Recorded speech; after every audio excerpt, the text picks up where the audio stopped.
একদিন এক বিড়াল এক দুধের বাক্স দেখলো এবং একটি ফল সে কাটলো, কেটে সেটিকে নানা ধরনের মশলা দিয়ে মিশিয়ে সেটিকে গরম জলে ফেলে সিদ্ধ করে নিল এবং ঠান্ডা জলে ফেলে ঠান্ডা করে নিয়ে একটি গ্লাসের মধ্যে দিল। তাতে কিছুটা বরফ মিশিয়ে একটি শরবত তৈরি করলো।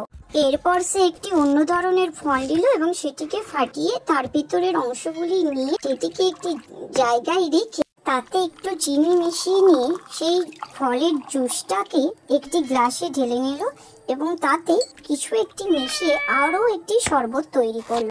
এরপর সে করলার মতো দেখতে কিছু একটি সবজিকে কেটে নিল সাইজ করে এবং সেটিকে একটি মিক্সার গ্রাইন্ডারে দিল এবং তাতে একটু দুধ দিয়ে সেটিকে মিক্সড করে একটি গ্লাসে জুসের মতো করে ঢেলে দিল এবং ক্রিম দিয়ে তাতে স্ট্রবেরি দিয়ে নিজে খেলো।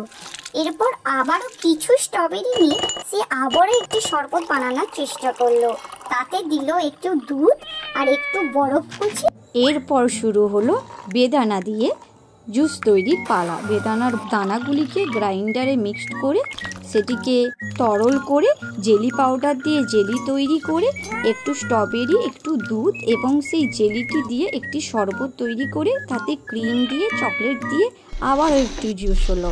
এরপর সে আমকে কুচি কুচি করে কেটে আমের জুস বানানোর জন্য আমটিকে ছিঁচলো এবং তাতে একটু দুধ দিয়ে বরফ আর কিছু ড্রাগন ফল দিয়ে জুস তৈরি করল।